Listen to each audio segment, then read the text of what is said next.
Hello and welcome to Serie A Chronicles Q&A episode for, I have no idea how many of these we've been doing. So I had to say episode number. I thought, I don't know what episode number it is, Mina. Hi, Mina Rizuki.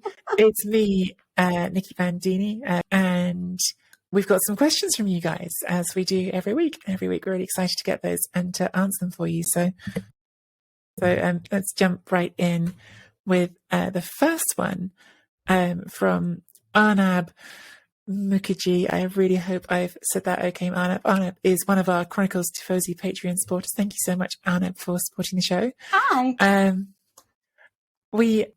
Arnab has a few questions regarding Brahim Diaz. As a Real Madrid fan, he has been following his spell in Milan for over a year now, and he says, I think he's grown very quickly. Do you think Diaz will be better off staying at Milan than going back to Madrid? Arnab does think so, because Milan plays without a traditional number 10. Arnab follows up with the question, do you think he would be good value for money for Milan, assuming the purchase clause is about 30 million euros? And finally, Arnab says that he believes that Diaz is a great player, but in the wrong era. If he was born about 10 to 15 years ago, when teams could afford to have a number 10 type player without much defensive duty, he could have become a superstar. Sorry for paraphrasing a bit, Arnab. It was quite a long email, so I just tried to cut it down a little bit. But I think I've got all your big questions in there. Mina, what do you think? Firstly, Madrid's my favourite city, so I tend to have watched a lot of Atletico and Real Madrid. I always try to catch up with it. I went to university there, so I'm very attached to the city. Do I think he's a Real Madrid player, and is it worth for him to come back? I don't think he's going to find space in Real Madrid for several reasons. I think that one of the most important things that I think I associate to Real Madrid is a winning mentality. You know, they're very good about spotting young talent. Obviously, we've seen Vinicius Jr., even that big summer in which they spent all their money. They bought Marcelo at a young age. They obviously, Benzema, Higuain, and then they all sort of matured at the right time and started just winning relentless Champions League. Obviously, having somebody like Ronaldo just makes it that much easier. And then Modric and Kroos in your midfield. But it is that winning mentality. It is what Zinedine Zidane used to say, in the sense that when I used to walk in when he was a kid, he said that everyone around me was better technically. The only difference was that I knew I would make it.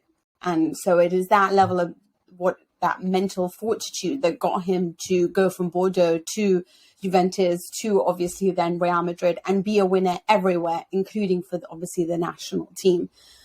And with Brahim Diaz, he's 22, so I think to myself, I don't want to be too harsh on him. But nowadays, you see people like Jude Bellingham, who is so young, but has that mental fortitude. And you see that with Vlahovic, for example, that I don't see necessarily in Lautaro Martinez, and I don't necessarily see in Brahim Diaz. Again, against Salernitana, there was lots of criticism aimed at him because there was just no courage on the ball. Physically, sometimes I feel like he doesn't compete. He can be overwhelmed in a match. He is not somebody to ever say to you, give me the ball and I'm just going to take care of it. Whereas there are other players who will do that and maybe fail at it, but they will show the courage necessary to do that, like a Barella or a Federico Chiesa, for example. And that's what worries me about him. You're right in the sense that trequartistas are dying out and not many teams play with a number 10, because we do have 9.5s. We do have your Benzemas and your, Dzekos and Martinez and players who understand how to come back, or especially like Dybala, who will be your centre-back if needs be, and then will progress the ball forward. But trequartistas are dying out. And I do understand that maybe he would have done more, but where I struggle with him is inconsistency, but I don't see it as being youthful inconsistency. I see it as he's a little bit scared sometimes. And I think the very best players show that from an early age, that they are happy to go up for the challenge. I think on the ball, I think his vision, his creativity, his talent is very big club. It is very Milan. It is very Real Madrid. But my worry with him will always be in the sense of how much up for a challenge and a duel he really is. And when the game is slowly dripping away or falling away, can he be the man who takes charge or at least helps catapult the team forward? Rafael Leao, for example, is a youngster, but you do see that happen from him on occasion.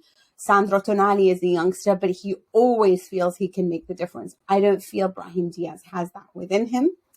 30 million is way too much to spend on him for Milan, especially considering their finances. So that's difficult. I would like to see him there and to stay there because I think he has the creativity to make a difference. But I think, unfortunately, for Real Madrid, I think it might be a step too far for him. Yeah, so my understanding of the financials of it is it's Milan can actually sign him for, so actually a little bit less than that. It's around 21 million euros, but then Madrid in theory have the controriscatto of being able to buy him back if they decide they want him after all for like 26 or 27 million euros. So it's one of these sort of slightly odd deal structures that Madrid seem to enjoy doing these days with particularly with Italian clubs. It reminds me of the Morata deal, where it's like you can loan him for a couple of years and there's an option for you to buy him, but there's another option which means we can have him back if we decide we don't like that as much. So the power is with Madrid on this one in terms of if they really wanted him to end up back there, then he could. I'm inclined to agree with Mina about whether or not he'd find space there. And I think the question isn't necessarily about whether he'd find space, it's whether or not they would consider his value to be higher than those figures. And perhaps they would decide that. But he's been a bit of a, I don't know. I think he's certainly a very talented footballer. And I wouldn't for a second say otherwise. But I don't feel like in the last 12 months I've seen him progress in the way that I've seen some other young players at Milan do it. I look at, and I know I have probably talked about it a lot recently already, but I look at Rafael Leao and the progress he's making, and it's not perfect, it's not linear, but I really feel like he's on this trajectory going somewhere really special. And Diaz, who on the surface is a little bit similar because they're both dribblers, they're both players you want to get on the ball and let them run at opposing defences. I'm not yet seeing that big step forward. In fact, if anything, I feel like this season has been a bit more hot and cold than he was last season, really. He started well. Yeah, but that's why I say hot and cold rather than just not good. I don't know. I feel like he's been a bit just not consistently moving. Yeah, in the way that I wanted to, which isn't to write him off as a footballer either. I think he's got some really generous technical gifts, and that could lead him somewhere. I want to also be just like a bit of a language nerd with the trequartista thing, because it's one of those Italian terms that we translate to mean number 10, because that's the best approximation of it. I mean, the tre quarti in the end is the 3/4, which just means like an area of the pitch. And if anything, I think Italian teams are playing more than ever on the tre quarti. It's just that they're doing it with wide players often. So actually, it's often your right and left wing in a 4-3-3 that are your, in effect, your trequartista. They're the ones who are on the 3/4 for you. But I agree that the number 10 is, I think it's been a while, really. The last really true number 10 at the sort of top end of Italian football, I might have been Wesley Sneijder, who was a true number 10 who was sitting in that pocket and getting to should have won the Ballon d'Or. Hang out back then. Sorry? Should have won the Ballon d'Or. Should have done. I agree. Yeah, I think so. I agree with you there. It's just that he has so much talent, and when you see him on the ball, and if he's not disturbed too much, then I think that he can give a lot. But it is the inconsistencies, and I'm not seeing the progression. But he is so smart on the ball, and he has such great vision. I just wish that if he could just have a little bit more of a fight within him on a mental level, I think that, I don't know, but maybe we'll see him break out next year if he does indeed stick around. Okay, let's go to the next question, and it's from Lachlan Piccoli, who is a Chronicles Tifosi Patreon member. Hello, and he asks, which manager in Serie A outside the current top 7 do you believe can make the step up to a major team in coming years and be a success? And is there a specific team you think they would suit?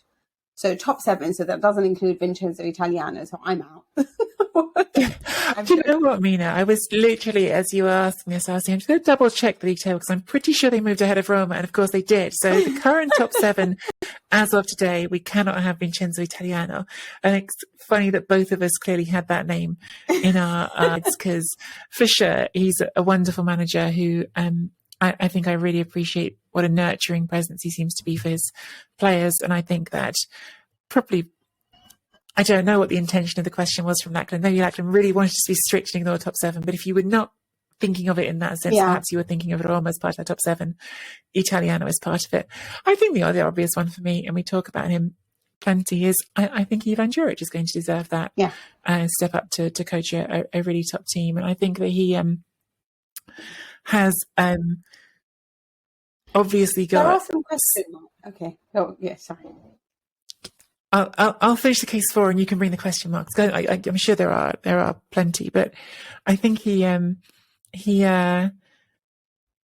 clearly an apple that's fallen from the Gianpiero Gasperini tree, and he's brought some of that sort of ideology of playing one-on-one football all over the pitch and empowering your players and encouraging them to trust themselves and back themselves. And I think that style of football is very appealing and enjoyable to watch. I think he's got some other influences outside of Gasperini. I think his football, at least so far that we've seen from him, and the way that they're playing at Verona this season, is a different level of aggression. I mentioned it again on the main podcast this week. Like he's got his team in this hyper aggressive mode where it's all in your face all of the time, and we don't care if we get whistled a lot for fouling you, because we're just going to make you feel from the first whistle to the last whistle like you are constantly dealing with us in your face. And I think there are some teams that would really, even at the higher end, really benefit from that. Whether or not he's got the tactical chops to do the really, really big ones, the Juventus of the world, I'm not sure yet. But for instance, maybe to be provocative, if you want me to name a club, why don't I say one whose fans won't thank me for it because they don't want to see their manager changed. We talked about this as well. The Roma supporters might still be in love with Mourinho. But I think what Roma fans have wanted and what I think they're getting with Mourinho is all of that commitment, all of that drive, all of that willingness to assault an opponent and not be passive, not surrender to your fate, be committed. I think a team like Roma, who are crying out for that little bit of just, get in there and be like that could be quite a nice fit. Or, I don't know, in my head I'm trying to ask if it could work at Napoli as well. I think that might be too combustible for Napoli and Naples, but maybe we do talk about Napoli sometimes as well. It's just lacking that little bit of final willingness to back themselves. And I think Juric does get his players to back themselves. So maybe Napoli as well, but Roma is the one that I have in my head. I think that because we associate Napoli to this aesthetically pleasing style of football, that it would be a departure for them to go for somebody who's a lot about like rock and roll than he is about tiki-taka. But I do see what you mean in sense of what he does on a mental level. I think that is what's so brilliant about him. It's also how he engages with his men, with his players. They live for him by the end of it. He is such an important member in that dressing room, and how much he manages to help players get on board with what it is that he's trying to teach them. I think defensively, he's a very capable coach. I have sometimes a little bit of an issue with him from an attacking sense. Another thing about him is he makes his players very tactically versatile, and he can play different formations and teach them what they need to do if they do need to be slotted into another direction. We especially saw that at Las Verona, especially with a player like Tamesi, that he used in literally every single role you can imagine on that pitch at the time. One point he was a centre-back, one point he was a forward, he is a midfielder, was brilliant. My only thing is that sometimes he can sort of fix on a route to goal, on a direction that he wants to attack in, and isn't then very flexible after that to look at different ways. I don't think that necessarily, when I look at Inzaghi, I think he has so much in his arsenal in terms of creating attacking schemes. They will attack you through the middle. They will attack you from wide. They can attack you through your centre backs, through everything. And that is what's so brilliant as well about Atalanta. But Juric, I'm yet to really see or feel that. And I don't know whether it is because he hasn't had the attacking players to work with to really make that kind of a difference as well. Because it's obviously also a lack of technique in the teams that he has managed. They're not going to be teams that have Milinkovic Savic and Luis Alberto like Inzaghi had at Lazio or whatever he was at Hellas Verona, and he is at Torino. And he has Belotti, who came back and scored a goal. So you can say if anything it's working out, but I still think I have to be proved wrong about that. I still think it's Vincenzo Italiano. If we're talking about the top 7, then I wonder if Mourinho can go to a top club and do something special. I'm joking. Oh my gosh, Mina, just going there. Oh my goodness. Say that, but Vincenzo Italiano is my everything. I love what he does. I think he's brilliant. Just 17 points more than where they were last season. They've lost Vlahovic, and the intensity is still there. The belief is still there. What he's done with Odriozola for me is just, it's incredible, I think he's just a wonderful coach who really buys into everything and takes a lot of defensive risks. And usually I don't like coaches who do that, but he more than makes you understand why he's doing that. But I also want to give a shout out to Paolo Zanetti in Venezia. I think he's got a tough job there because it's a dressing room that speaks about 35 different languages, each player comes from a different country, basically. And yet he's managed to really unite a group and create a dressing room harmony. And a lot of these players are based on, buying them for statistical reasons or where they come from or what they think they can provide. But he's actually extracted a lot of quality from players that perhaps a lot of teams wouldn't buy or wouldn't have anywhere near their squad. And yet I see them play and I think to myself, it's a very, very good team. It's a hard to beat team. It's a solid team and it's a happy team. And I think Zanetti deserves a lot of credit for that. Yeah, there's others I could still name as well. Zanetti's a good shout. I think Thiago Motta at Spezia of the newly promoted teams, they're the ones who are punching the furthest so far. And I think he's another Gasperini disciple who I think he'll get his chance sooner or later. So in some ways you sort of think just because he's a big name as a former footballer that will happen. And who knows, maybe Inter, of course, where he played one day. And I wouldn't say a big club yet. We did talk on the podcast about Davide Nicola and the job he keeps doing getting clubs out of trouble. Yeah, I agree with you. If he gets Salernitana out of trouble, which I think might be beyond him, but if he does it, then he's really earned at least a solid mid-table job after constantly fighting everyone's fires for 3 seasons in a row. So we're talking about where would you put Nicola, by the way? Like a Torino? Oh, yeah, I feel like a Torino. I'm joking. Settle down. No, I mean, if Mina just wants trouble this week, she wants your Roma supporters out there to come. Only because our producer is a Roma fan as well, so it's funny. Maybe a Fiorentina, if Italiano goes and gets a bigger job, maybe that could be a next step for Nicola as the step on the way up. Last question for us in this episode is from Ibez in Florida. And the question is, and this is a big one, Mina, I think we're going to have to contain ourselves or we'll be here for an hour just answering this question. Who is considered the greatest all-time Serie A player and the greatest all-time Italian player? This is so difficult. Okay, so weirdly enough, if you talk to me about like calcio and who represents it and who would be the figurehead and who would be the poster child and who for me is Italian football, I will always say Roberto Baggio. It's just, I don't know why. And here's the thing, like it was funny because as soon as this question popped up, I immediately thought Roberto Baggio.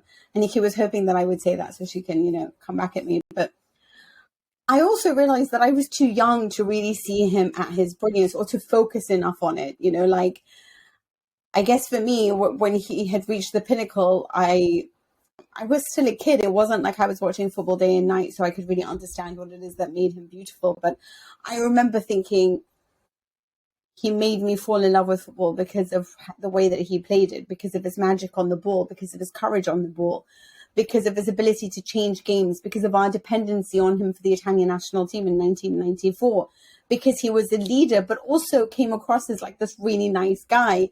And weirdly enough, when his daughter posted on Instagram all the reasons why she loves her father because it was his birthday the other day, I'm not going to lie, I had like a tear in my eye, because I could totally feel everything she was feeling, because just she describes how he can't stop looking at his wife, and I don't know now whether I'm just in love with him because I just think he's a really nice guy more than I think he's a great footballer, but it's difficult again because in my head, when I think of the brilliance of Italian football, I think of Franco Baresi. So I just think like if there's one thing that everyone tries to come at you, you will have everything in your world. You may have Lothar Matthäus, or you may have I don't know, Ronaldo the original, or Lionel Messi, but Italy had Baresi, and he is single-handedly for me the greatest defender of all time. Yeah, I mean, I was being a bit sort of just messing around when you were saying you say Badger, and I had this plan to come back at you because all I was going to do was wait for you to say Badger and say, well, Badger missed the penalty in the World Cup final, whereas Baresi came back with a miracle from his knee injury in a few weeks that should have kept him out and played a brilliant World Cup final. Honestly, one of the best defensive games I think I've seen from someone, or at least that's how I remember it. And of course, I was little in 1994, so I'm sure some of it is tinged with nostalgia. But I think we could argue about lots of these players, and as Mina says, in the end, like so much of it is actually about your own personal memories. And the same as Mina, I have a very sort of strong attachment to Roberto Baggio. I remember crying when he missed that penalty in 1994, and I remember being in that way that you get to be when you're a kid, hot with anger at the Italian media sort of going after him afterwards. And there was this story about how, because he was, he'd come out, it's a ridiculous way of phrasing it. He sort of started talking openly about Buddhism. And there was this story I remember when I was a kid about he was going to be excommunicated by the Catholic Church. And I was a kid who was brought up in a very sort of loosely religious household. We were Catholic because my Italian family are Catholics, so you went to church, but it wasn't very sort of strongly sort of part of our identities, I suppose. And I remember being sort of furious at the church for that, like it was wrong because Baggio couldn't be wrong. And I think personally, in terms of players I'm most attached to, yes, he's right up there. I think there's so many though you could do in Italian football. There's some that I can't comment on because they're before me, which is Gaetano Scirea, people like that. There's some who I think of as maybe the best of their positions. Baresi is one. Maldini, do I think there's been a better fullback that I've watched? Again, is it my Italian bias? I don't know, but I think he's magnificent and went on for so long. I am willing to argue with anyone that Gigi Buffon was the best goalkeeper of all time. So how do you weigh a goalkeeper against an outfield player? And right. And this is just, by the way, and I think our producer Simon is trying to like highlight things in our shared document to remind us, we're just talking about the Italians, because you actually asked two questions, which is who is the greatest Italian player and who's the greatest Serie A player. You can't talk about the greatest players in Serie A and not mention Maradona, for instance, or the Brazilian Ronaldo, whom you already did mention, or maybe even Zidane. I don't know. There's such a long list that you can go on forever with these conversations. I think probably Maradona yes. is the greatest Serie A player, yeah, for sure. But it's weird that the greatest Serie A player is not Italian as well. I don't know. Well, I think the question of whether he's the greatest Serie A player of all time probably comes down to the age-old debates that we always come down to when you talk about greatest evers, which is what do you prize more, Mina? Do you prize the individual talent, which I think is Maradona? Maradona has this inside himself pure talent, this pure instinct that nobody else had. But do you prize that ahead of the player who was more serious as a professional and still had a huge amount of talent and so sustained that success for a decade or longer? Because we have examples of that in Italian football. We have our Maldinis who went on and on and on. Whereas Maradona is more about but when he was special, he was everything. And I think that is a debate that you can have forever, and comes down to your personality in the end. But yes, Maradona was something else. It's funny how much your memories do affect things, and also which players you got. Like Ronaldinho was, for me personally, one of my favorite ever players. Like he is still the person that I will search probably the most on YouTube, you know.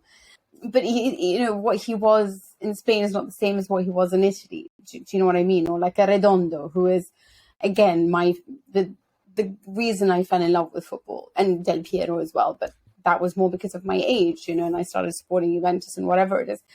But incidentally, Baggio is the reason why I will, and I've never been able to stop myself, but it's kind of why I hate Saki. Like I feel like he is the reason for the downfall. Like he leaned so heavily on him in '94 and then just blamed him for the penalty and didn't call him, and I just didn't stick up for him.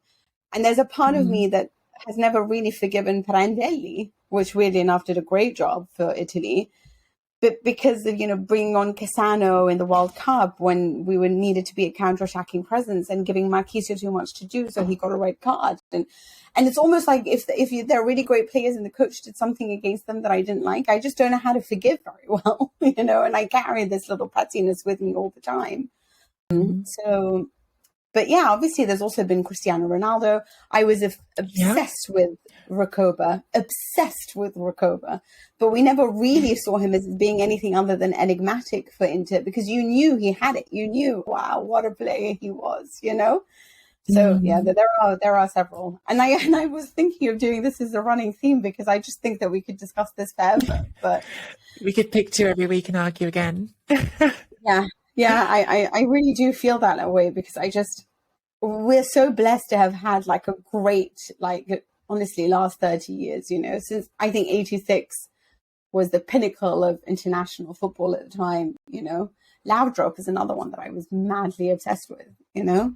Anyway, but it is what it is. And yeah, I think that's what we have time for. But do come back with us with any comments you may have on these questions and how we answered that one in particular.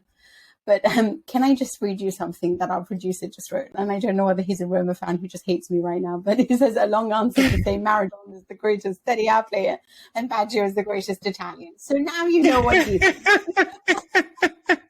And he keeps highlighting all the time. Okay, we get it. It's Maradona and Baggio. Anyway.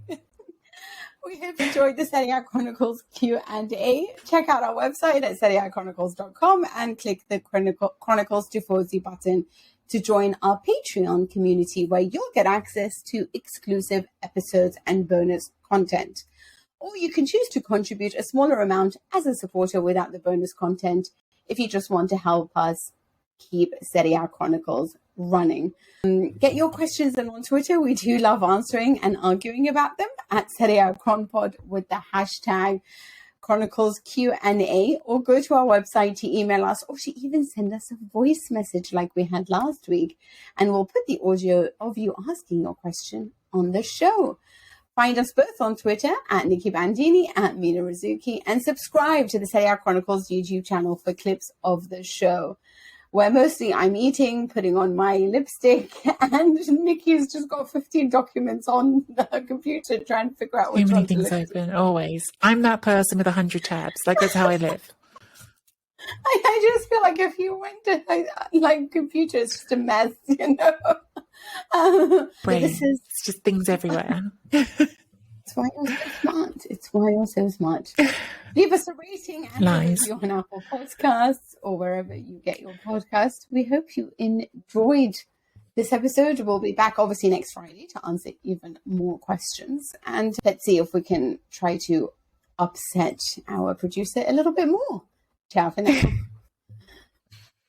That was brilliant. I told you when you said it, you just put it in such a like a, oh, for goodness sakes, you know it's Maradona and Baggio. Like, why are we even here? You know, like I made me really laugh when I saw it. Yeah, and then in my head I was like, okay, we didn't even mention Maradona, and I was like, not even Platini has come on, by the way, as a possible. Yeah. But anyway, it is what it is. Yeah, We didn't mention Totti. Yeah, we didn't mention Totti, which is crazy, really. But I mean, see, I told you we can do this every week. Yeah, That was brilliant, guys. Thank you. It was a lot of fun. that was really fun. Yeah, that was a really fun Q&A as well.